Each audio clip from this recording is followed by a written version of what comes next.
Hello friends, welcome to global online Kannada. Friends, ಈ ಒಂದು ವಿಡಿಯೋದಲ್ಲಿ ನಾವು ಕರ್ನಾಟಕ ಸೆಟ್ 2024 ಪೇಪರ್ 1 ಪ್ರಿಪರೇಷನ್ಗಾಗಿ ಕರೆಂಟ್ ಅಫೇರ್ಸ್ ಮೇಲೆ ಕೆಲವು MCQ ಡಿಸ್ಕಷನ್ ಮಾಡ್ತಾ ಇದ್ದೀವಿ.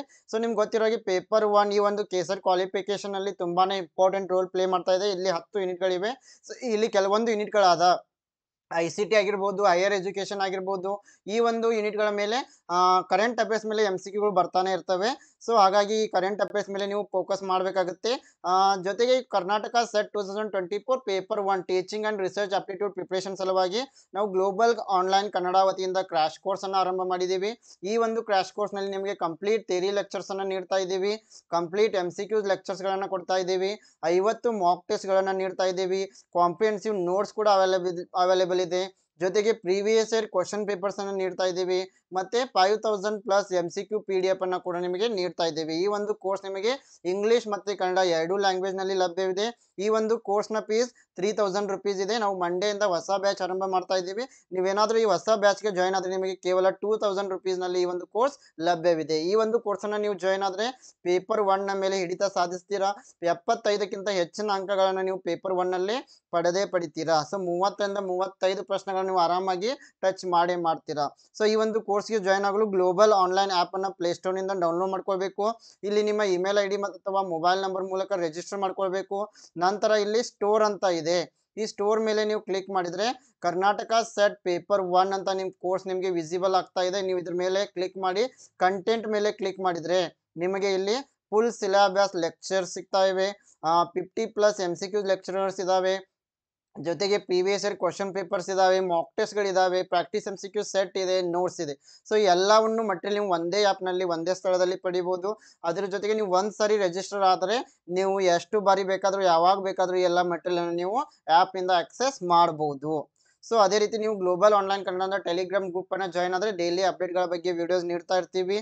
So let us move to the questions. Here the first question is which ministry recently launched the national apprenticeship and training scheme NATS 2.0 portal. So ಇಲ್ಲಿ ಪ್ರಶ್ನೆ ಏನಿದೆ ಅಂತಂದ್ರೆ ಯಾವ ಸಚಿವಾಲಯವು ಇತ್ತೀಚೆಗೆ ರಾಷ್ಟ್ರೀಯ ಅಪ್ರೆಂಟಿಸ್ಶಿಪ್ ಮತ್ತು ತರಬೇತಿ ಯೋಜನೆ NATS 2.0 ಪೋರ್ಟಲ್ ಅನ್ನ ಆರಂಭಿಸಿತು? ಸೊ ಈ ಹಲವಾರು ಬಾರಿ NATS ನ ಫುಲ್ ಫಾರ್ಮ್, ಈ ಒಂದು ಅಬ್ರಿವೇಶನ್ ಮೇಲೂ ಪ್ರಶ್ನೆಗಳು ಕೇಳಲಾಗುತ್ತೆ. ಉದಾಹರಣೆಗೆ NATS ವಿಸ್ತೃತ ರೂಪಾಂತರ ಪ್ರಶ್ನೆ ಕೊಡ್ತಾರೆ, ಅದಕ್ಕೆ 4 ಆಪ್ಷನ್ಗಳನ್ನ ನೀಡಿರ್ತಾರೆ. So here the options are option A ministry of urban development, ministry of home affairs, option C ministry of education, option D ministry of defence. So the ministry which has launched NATS 2.0 portal is Ministry of Education. Option C is right answer. ಇಲ್ಲಿ ಶಿಕ್ಷಣ ಸಚಿವಾಲಯ ಸರಿಯಾದ ಉತ್ತರ ಆಗಿದೆ.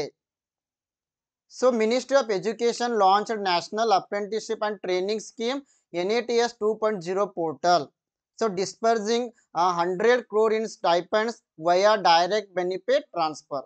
So this portal is going to support in IT manufacturing, automobiles, and enhancing youth skills and employability. The next question is Achankumar Tiger Reserve recently seen in the news is located in which state? Option A Jharkhand, option B Bihar, option C Chhattisgarh, option D Odisha. So ಇಲ್ಲಿ ಕನ್ನಡದಲ್ಲಿ translation ಆಗಿಲ್ಲ. Achankumar Tiger Reserve ಎಲ್ಲಿದೆ? So 4 options are given here. The right answer is option C Chhattisgarh. So ಈ ಒಂದು Achankumar Tiger Reserve Chhattisgarh ನಲ್ಲಿದೆ. The recent All India Tiger Estimation 2022 census reported that Achankumar Tiger Reserve in Chhattisgarh saw its tiger population double from 5 to 10, and it is located in Bilaspur district. This reserve established in 1975 and declared a tiger reserve in 2009. Let us move to the next question. What is the primary objective of National Coastal Mission Scheme recently seen in news? Option A to boost tourism in coastal areas. Option B to address the impact of climate change on coastal and marine ecosystem. Option C to promote coastal urban development. Option D to enhance fisheries productivity. ಇತ್ತೀಚೆಗೆ ಸುದ್ದಿಯಲ್ಲಿರುವ ರಾಷ್ಟ್ರೀಯ ಕರಾವಳಿ mission ಯೋಜನೆಯ ಪ್ರಾಥಮಿಕ ಉದ್ದೇಶವೇನು? Option A ಕರಾವಳಿ ಪ್ರದೇಶಗಳಲ್ಲಿ ಪ್ರವಾಸೋದ್ಯಮವನ್ನು ಹೆಚ್ಚಿಸುವುದು. ಆಪ್ಷನ್ ಬಿ ಕರಾವಳಿ ಮತ್ತು ಸಮುದ್ರ ಪರಿಸರ ವ್ಯವಸ್ಥೆಗಳ ಮೇಲೆ ಹವಾಮಾನ ಬದಲಾವಣೆಯ ಪರಿಣಾಮವನ್ನು ಪರಿಹರಿಸುವುದು. ಆಪ್ಷನ್ ಸಿ ಕರಾವಳಿ ನಗರ ಅಭಿವೃದ್ಧಿಯನ್ನು ಉತ್ತೇಜಿಸುವುದು.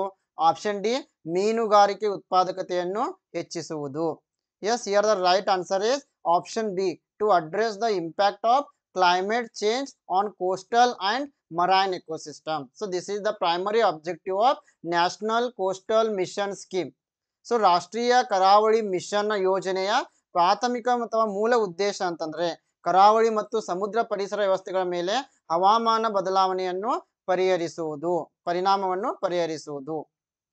So the national coastal mission scheme it was launched in 2014. So ಈ ಒಂದು ನ್ಯಾಷನಲ್ ಕೋಸ್ಟಲ್ ಮಿಷನ್ ಸ್ಕೀಮ್ ಇದು 2014ರಲ್ಲಿ ಲಾಂಚ್ ಮಾಡಲಾಗುತ್ತೆ. It is the part of national action plan on climate change. Its main goal is climate change impacts on coastal and marine ecosystem. The next question is, what is the primary objective of Vidya Samiksha Kendras recently seen in news? Option A, develop new school curriculum. Option B, leverage data and technology to improve learning outcomes. Option C, train teachers in new teaching methods. Option D, build new school infrastructure. So ಇತ್ತೀಚೆಗೆ ಸುದ್ದಿಯಲ್ಲಿರುವ ವಿದ್ಯಾ ಸಮೀಕ್ಷಾ ಕೇಂದ್ರಗಳ ಪ್ರಾಥಮಿಕ ಉದ್ದೇಶವೇನು? So ವಿದ್ಯಾ ಸಮೀಕ್ಷಾ ಕೇಂದ್ರ VSK ಅಂತ ಕರಿತೀವಿ. ಇದರ ಪ್ರಾಥಮಿಕ ಉದ್ದೇಶ ಆಪ್ಷನ್ ಎ, ಹೊಸ ಶಾಲಾ ಪಠ್ಯಕ್ರಮವನ್ನು ಅಭಿವೃದ್ಧಿಪಡಿಸುವುದು. ಆಪ್ಷನ್ ಬಿ, ಕಲಿಕೆಯ ಫಲಿತಾಂಶಗಳನ್ನು ಸುಧಾರಿಸಲು ಡೇಟಾ ಮತ್ತು ತಂತ್ರಜ್ಞಾನವನ್ನು ಬಳಸಿಕೊಳ್ಳುವುದು. ಆಪ್ಷನ್ ಸಿ, ಹೊಸ ಬೋಧನಾ ವಿಧಾನಗಳನ್ನು ಶಿಕ್ಷಕರಿಗೆ ತರಬೇತಿ ನೀಡುವುದು. ಆಪ್ಷನ್ ಡಿ, ಹೊಸ ಶಾಲಾ ಮೂಲ ಸೌಕರ್ಯಗಳನ್ನು ನಿರ್ಮಾಣ ಮಾಡುವುದು. Yes, here the right answer is option B. The main objective of Vidya Samiksha Kendra is leverage data and technology to improve learning outcomes. So ಈ ಒಂದು ವಿದ್ಯಾ ಸಮೀಕ್ಷಾ ಕೇಂದ್ರಗಳ ಮುಖ್ಯ ಉದ್ದೇಶ ಅಂತಂದ್ರೆ ಕಲಿಕೆಯ ಫಲಿತಾಂಶಗಳನ್ನು ಸುಧಾರಣೆ ಮಾಡಲು ಡೇಟಾ ಮತ್ತು ತಂತ್ರಜ್ಞಾನವನ್ನು ಬಳಸಿಕೊಳ್ಳುವುದಾಗಿದೆ. The next question is, Prerana programme recently seen in the news is launched by which ministry? Option A, Ministry of Education. Option B, Ministry of Culture. Option C, Ministry of Urban Development. Option D, Ministry of Defense. ಇತ್ತೀಚೆಗೆ ಸುದ್ದಿಯಲ್ಲಿರುವ ಪ್ರೇರಣಾ ಕಾರ್ಯಕ್ರಮವನ್ನ ಯಾವ ಸಚಿವಾಲಯ ಪ್ರಾರಂಭಿಸಿತು? Option A ಶಿಕ್ಷಣ ಸಚಿವಾಲಯ. Option B ಸಂಸ್ಕೃತಿ ಸಚಿವಾಲಯ. Option C ನಗರಾಭಿವೃದ್ಧಿ ಸಚಿವಾಲಯ. ಆಪ್ಷನ್ ಡಿ ರಕ್ಷಣಾ ಸಚಿವಾಲಯ. Yes, the right answer is option A, ministry of education, ಶಿಕ್ಷಣ ಸಚಿವಾಲಯ. The Union Education Minister recently interacted with students, teachers and parents of PM Shri School and Prerna Program alumni. So this Prerna Program, it was launched in January 2024. Yes, ಈ ಒಂದು Prerna Program 2024ರಲ್ಲಿ ಆರಂಭವಾಗುತ್ತೆ. So it integrates Indian education principles and value-based learning from NEP 2020. The next question is, Department of Higher Education recently signed an MOU with which organization for creating the digital library platform? ರಾಷ್ಟ್ರೀಯ e ಪುಸ್ತಕಾಲಯ. So ಇಲ್ಲಿ ಕನ್ನಡದಲ್ಲಿ translation ಆಗಿಲ್ಲ. Option A, central board of secondary education. Option B, national book trust. Option C, national library association. Option D, ministry of culture. Yes, the right answer is option B, national book trust. So the next question is, what is the theme of World No Tobacco Day 2024? Option A, threat to our environment. Option B, grow food, not tobacco. Option C, protecting children from tobacco industry interference. Option D, commit to quit. ವಿಶ್ವ ತಂಬಾಕು ರಹಿತ ದಿನ 2024ರ theme ಏನು? Option A, ನಮ್ಮ ಪರಿಸರಕ್ಕೆ ಅಪಾಯ. Option B, ಆಹಾರವನ್ನು ಬೆಳೆಯಿರಿ, ತಂಬಾಕನ್ನು ಬೆಳೆಯಬೇಡಿ. Option C, ತಂಬಾಕು ಉದ್ಯಮದ ಹಸ್ತಕ್ಷೇಪದಿಂದ ಮಕ್ಕಳನ್ನು ರಕ್ಷಿಸುವುದು. ಆಪ್ಷನ್ ಡಿ, ತೊರೆಯಲು ಬದ್ಧರಾಗಿರಿ. Yes, the theme of world tobacco day 2024 is protecting children from tobacco industry interference. ವಿಶ್ವ ತಂಬಾಕು ರಹಿತ ದಿನ 2024ರ ಥೀಮ್ ಏನೆಂದರೆ ತಂಬಾಕು ಉದ್ಯಮದ ಹಸ್ತಕ್ಷೇಪದಿಂದ ಮಕ್ಕಳನ್ನ ರಕ್ಷಿಸುವುದು. So world tobacco day, it is observed on May 31st every year. So the theme of 2024 No Tobacco Day is protecting children from tobacco industry interference. The next question is, Which organization recently released Rising Ambition, Accelerating Action towards Enhanced NDCs and Forests? ಯಾವ ಸಂಸ್ಥೆಯು ಇತ್ತೀಚೆಗೆ ಮಹತ್ವಾಕಾಂಕ್ಷೆಯನ್ನು ಹೆಚ್ಚಿಸುವುದು, ವೇಗವನ್ನು ಹೆಚ್ಚಿಸುವುದು, ಅರಣ್ಯಗಳಿಗಾಗಿ ವರ್ಧಿತ NDCಗಳ ಕಡೆಗೆ ವರದಿಯನ್ನು ಬಿಡುಗಡೆ ಮಾಡಿತು? Which organization recently released Rising Ambition, Accelerating Action towards Enhanced NDCs for Forests? Option A, UN Development Program. Option B, UN Environment Program. Option C, International Labour Organization. Option D, World Meteorological Organization. Yes, here the right answer is option B, UN Environment Program. The next question is, which day is celebrated as National Technology Day every year?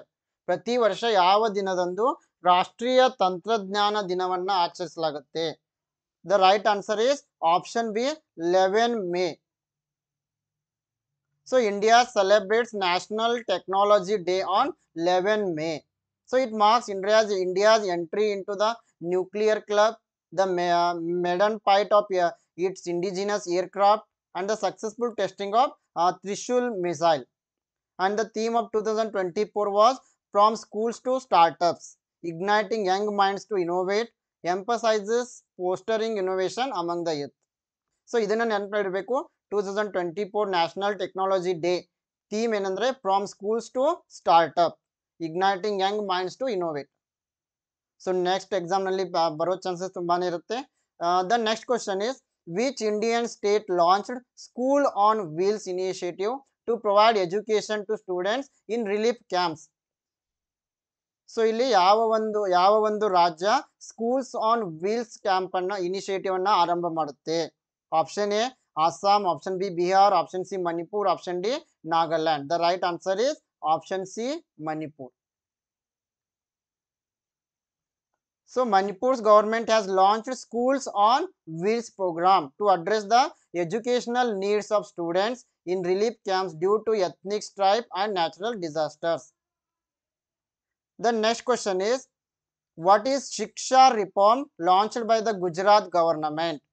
So this Shiksha reform, it was launched by Gujarat. What it is? Option A, new education policy. Option B, an infrastructure development project. Option C, a vocational training program. Option D, an online learning platform. So Gujarat ಸರ್ಕಾರ ಶಿಕ್ಷಾ ಸುಧಾರಣೆ ಅನ್ನು ಆರಂಭ ಮಾಡಿತು. ಇದು ಯಾವುದಕ್ಕೆ ಸಂಬಂಧಿಸಿದೆ? Option A ಹೊಸ ಶಿಕ್ಷಣ ನೀತಿ, ಆಪ್ಷನ್ ಬಿ ಮೂಲ ಸೌಕರ್ಯ ಅಭಿವೃದ್ಧಿ ಯೋಜನೆ, ಆಪ್ಷನ್ ಸಿ ವೃತ್ತಿಪರ ತರಬೇತಿ ಕಾರ್ಯಕ್ರಮ, ಆಪ್ಷನ್ ಡಿ ಆನ್ಲೈನ್ ಕಲಿಕೆಯ ವೇದಿಕೆ. Yes, here the right answer is, so option D is the right answer. So Shiksha reform, it is an online learning platform. Remember, not option A. Option D is the right answer. Shiksha reform, it is an online learning platform. ಈ ಒಂದು ಶಿಕ್ಷಾ ಸುಧಾರಣೆ online ಕಲಿಕೆಯ ವೇದಿಕೆಯಾಗಿದೆ. So the Gujarat government launched Shiksha reform has an online learning platform in collaboration with Microsoft and Finnish University. The main aim is providing high quality courses to students.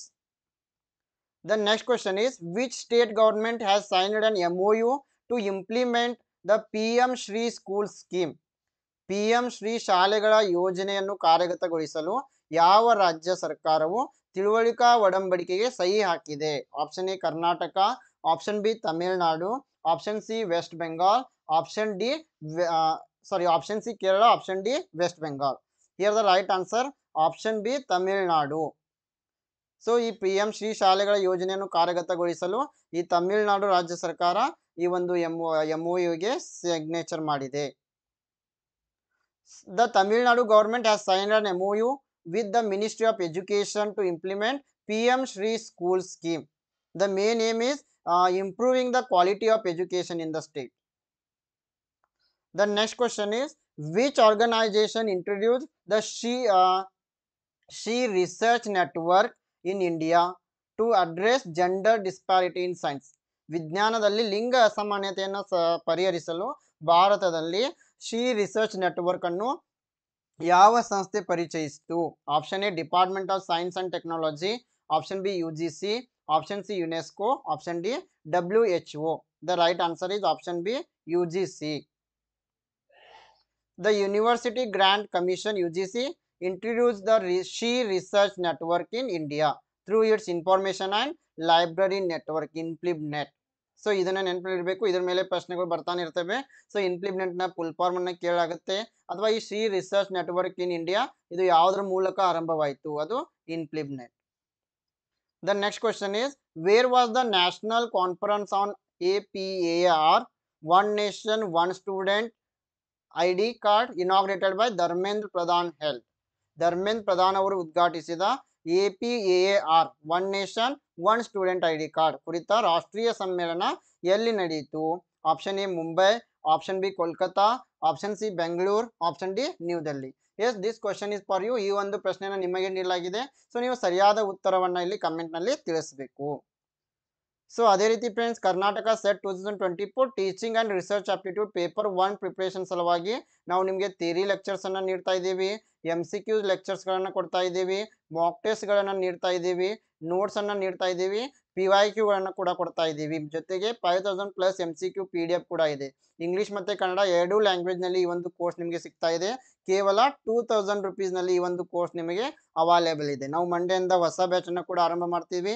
ನೀವು join ಆಗಲು global online app ಅನ್ನ download ಮಾಡಬೇಕು. ನಿಮ್ಮ mobile number ಅಥವಾ email ID ಮೂಲಕ register ಮಾಡಿ. Karnataka set paper 1 ಅಂತ ನಿಮಗೆ ಕೋರ್ಸ್ ಅವೈಲೇಬಲ್ ಇದೆ ಸ್ಟೋರ್ ನಲ್ಲಿ. ಸೊ ಇಲ್ಲಿ ನೀವು ಕಂಟೆಂಟ್ ನಲ್ಲಿ ಹೋದ್ರೆ ನಿಮಗೆ ಎಲ್ಲಾ ಮಟೀರಿಯಲ್ ಇಲ್ಲಿ ಸಿಗ್ತಾ ಇದೆ. ಸೊ ನೀವು ಜಾಯ್ನ್ ಆಗ್ಬೋದು. ಸೊ ಅದ್ರ ಜೊತೆಗೆ ನೀವೇನಾದ್ರೂ ನಮ್ಮ global online Kannada telegram group ಅನ್ನ ಕೂಡ ಜಾಯ್ನ್ ಆದ್ರೆ ಡೈಲಿ ಅಪ್ಡೇಟ್ಸ್ ಗಳ ಬಗ್ಗೆ ನಿಮಗೆ ಮಾಹಿತಿ ನೀಡ್ತಿರ್ತೀವಿ. Yes, I wish all the best to all. Thank you.